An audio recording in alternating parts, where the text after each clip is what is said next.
শিক্ষার্থীরা আজকের ক্লাসে আমরা special uses of words and phrase এই টপিকের have to or has to এই ফ্রেজটি নিয়ে আলোচনা করব। কোনো কাজের বাধ্যবাধকতা বা অনিবার্যতা কিংবা আবশ্যকতা বোঝাতে এই দুটি ফ্রেজ ব্যবহৃত হয়। সাবজেক্ট এবং পার্সন অনুসারে, নাম্বার এবং পার্সন অনুসারে কখনো হ্যাভ টু কখনো হ্যাজ টু হতে পারে। আমরা জানি থার্ড পার্সন সিঙ্গুলার নাম্বার হলে তখন মাত্র হ্যাজ টু হয়, আর ফার্স্ট এবং সেকেন্ড পার্সনের ক্ষেত্রে সিঙ্গুলার কিংবা প্লুরাল যেটি হোক সবসময় হ্যাভ টু হবে। চেনার একটি সহজ উপায় আছে। এই জাতীয় বাক্যের শুরুতে সাবজেক্ট থাকবে, তারপর শূন্যস্থানের পরে একটা ভার্ব থাকবে। আমরা কোন পার্সনের ক্ষেত্রে কোনটি বসে সেটা এখানে লিখে দিয়েছি। এছাড়া আমরা চলে যাচ্ছি সরাসরি আলোচনায়। পরীক্ষার প্রশ্নটি এভাবে দেওয়া থাকে, তোমরা জানো special use of words or phrases. এখানে 10টি ওয়ার্ড দেওয়া থাকে, সেখান থেকে যে ওয়ার্ডটি যে ফ্রেজটি যে বাক্যের জন্য প্রযোজ্য সেটি এখানে বসাতে হয়। তো প্রথম প্রশ্নটি আমরা পেয়েছি, our society is full of bad persons, we have to remain aware of them. আমাদের সমাজ খারাপ লোকে পরিপূর্ণ, তাদের ব্যাপারে আমাদেরকে সচেতন থাকতে হবে। এখানে কিন্তু বাধ্যবাধকতা বোঝাচ্ছে, সচেতন না থাকলে আমরা বিপদে পড়তে পারি। সেজন্য এই জায়গায় সচেতনতার তৈরির জন্য বাধ্যবাধকতা, আর বাধ্যবাধকতার জন্য এখানে হ্যাভ টু ব্যবহৃত হয়েছে। আর সাবজেক্ট এখানে প্লুরাল উই, সেজন্য হ্যাভ টু আসছে। We have two educate all and work hard to develop our country. আমাদের দেশকে উন্নত করতে হলে সবাইকে শিক্ষিত এবং কঠোর পরিশ্রমী হতে হবে। এই জায়গায়ও কিন্তু দেশকে উন্নত করার সাথে পরিশ্রমী হওয়া এবং শিক্ষিত হওয়া এই বিষয়টি বাধ্যতামূলক। সেজন্য সাবজেক্ট উই থাকার কারণেই হ্যাভ টু হয়েছে, হ্যাজ টু হয়নি। আমরা চলে যাচ্ছি বোর্ড প্রশ্নের যেভাবে দেয়া আছে, বিভিন্ন বোর্ডে পরীক্ষা আসছে। শিক্ষার্থীরা এই প্রশ্নটি পরীক্ষায় 2 নম্বর প্রশ্নে দেওয়া থাকে সেকেন্ড পেপারের। আমরা প্রথম যে প্রশ্নটি পেয়েছি সেটির লেখা আছে we dash walk fast otherwise will miss the class. আমাদেরকে দ্রুত হাঁটতে হবে, নয়তো ক্লাস মিস হয়ে যাবে। আমাদেরকে দ্রুত হাঁটতে হবে বাধ্যবাধকতা, তাহলে এখানে we have to walk first বসবে। এরপর the time is very valuable, সময় খুবই মূল্যবান। We dash utilise time properly, তাহলে সময় যেহেতু মূল্যবান তাহলে সময়কে অবশ্যই যথাযথ ব্যবহার করতেই হবে। এটি বাধ্যবাধকতা বা আবশ্যকতা বা অনিবার্যতা, সেজন্য এখানে হ্যাভ টু বসাবো।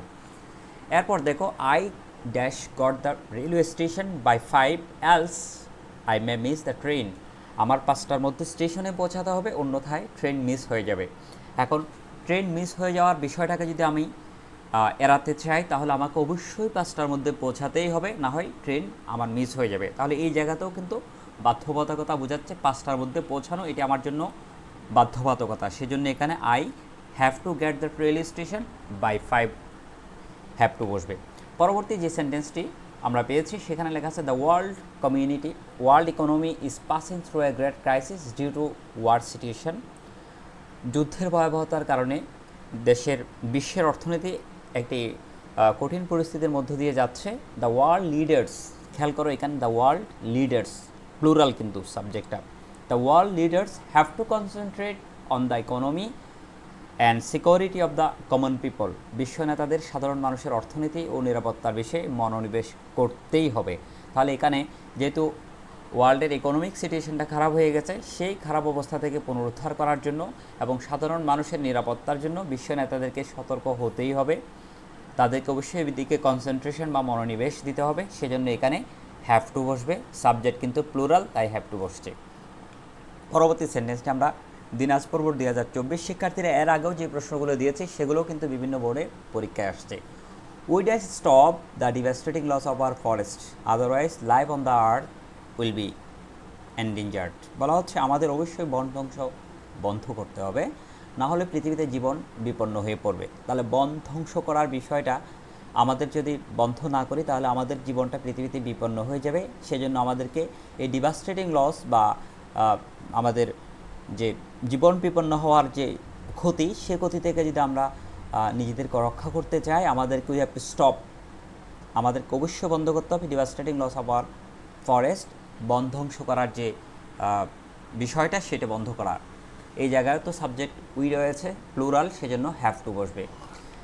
এরপরের বাক্যটি আমরা পেয়েছি দ্য ম্যান, এই জায়গায় একটু পার্থক্য রয়েছে। The man who wears a crown dash bear the burden of the responsibility.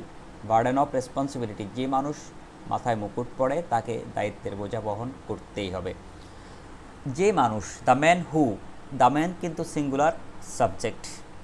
The man, M N man মানে সিঙ্গুলার, আর এম ম্যান মানে প্লুরাল, তোমরা জানো। তাহলে দ্য ম্যান এখানে সিঙ্গুলার সাবজেক্ট, সেজন্য এখানে হ্যাজ টু বসবে। দ্য ম্যান হু ওয়ার্স, যে পরিধান করেছে, এ ক্রাউন, একটি মুকুট, has to bear the burden of responsibility, তাকে অবশ্যই দায়িত্বের বোঝা বহন করতে হবে। তাহলে এই জায়গায় সাবজেক্ট সিঙ্গুলার এবং থার্ড পারসন, সেই জন্য হ্যাজ টু বসছে।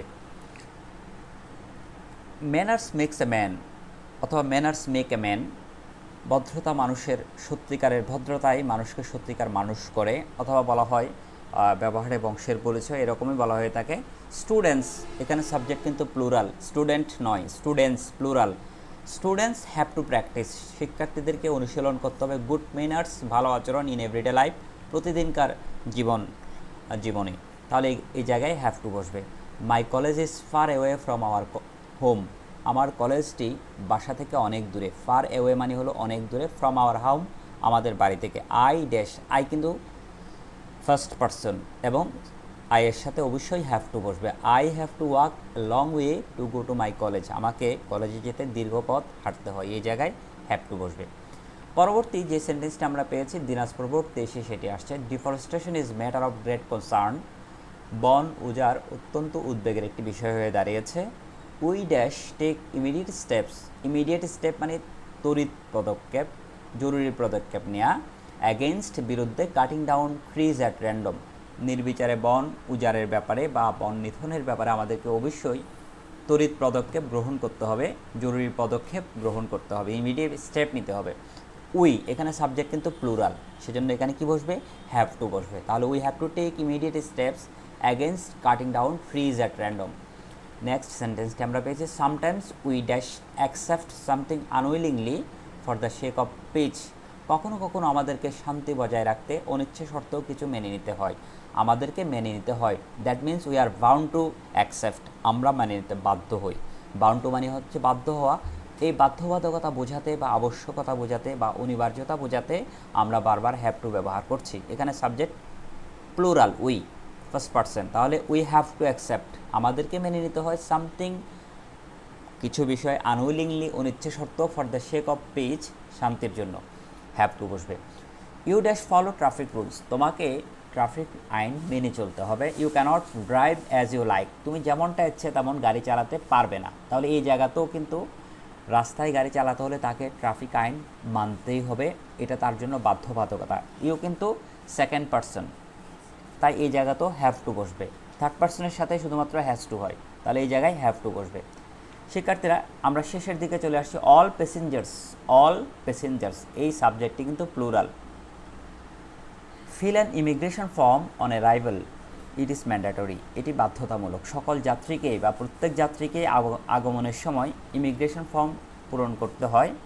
এই জায়গায় অল প্যাসেঞ্জার্স প্লুরাল হওয়ার কারণে হ্যাভ টু হবে। All passengers have to fill an immigration form, একটি ইমিগ্রেশন ফর্ম পূরণ করতে হয় অন অ্যারাইভাল, যখন আগমন করে তখন।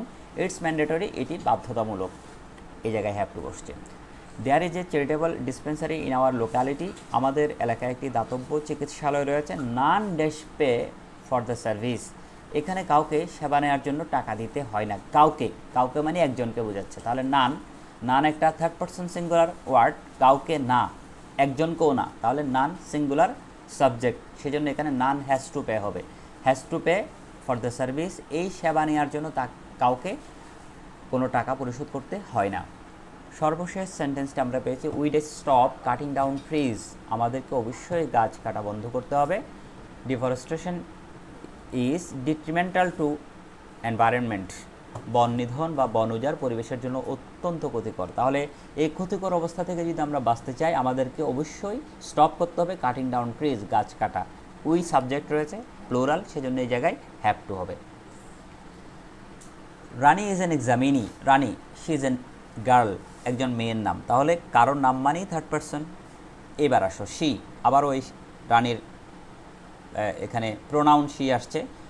She study a lot to make good result, তাকে ভালো রেজাল্ট করতে হবে, প্রচুর পড়তে হবে, এটা তার জন্য বাধ্যবাধকতা। যেহেতু সে পরীক্ষার্থী, তাহলে ভালো ফলাফল করতে হলে তাকে অবশ্যই প্রচুর পড়াশোনা করতে হবে। শি এখানে থার্ড পারসন সিঙ্গুলার, সেজন্য হ্যাভ টু না হয়ে হ্যাজ টু হবে। এ গুড সিটিজেন, এ মানে একটি, গুড সিটিজেন একজন সুনাগরিককে, সিঙ্গুলার নাকি প্লুরাল? অবশ্যই সিঙ্গুলার, একজনের কথা বলা হচ্ছে। Perform A lot of things, একজন সুনাগরিককে অনেক দায়িত্ব পালন করতে হয়, এখানে হ্যাজ টু হবে যেহেতু subject singular. Sarika is an examinee, same sentence আমরা প্রথমে পেয়েছিলাম, সারিকা ইজ অ্যান এক্সামিনি, একই প্রশ্ন আসছে রাজশাহী বোর্ড 23-এ। সারিকা একজন পরীক্ষার্থী, she dash study a lot to make good result, তাকে ভালো ফলাফল করতে হলে অবশ্যই পড়াশোনা করতে হবে, এখানে শি থার্ড পারসন সিঙ্গুলার, সেজন্য হ্যাজ টু বসবে। শিক্ষার্থীরা, এ ছিল আমাদের হ্যাভ টু অথবা হ্যাজ টু এর ব্যবহার দিয়ে special uses of words and phrase. আমাদের সাথেই থাকবে। ধন্যবাদ সবাইকে।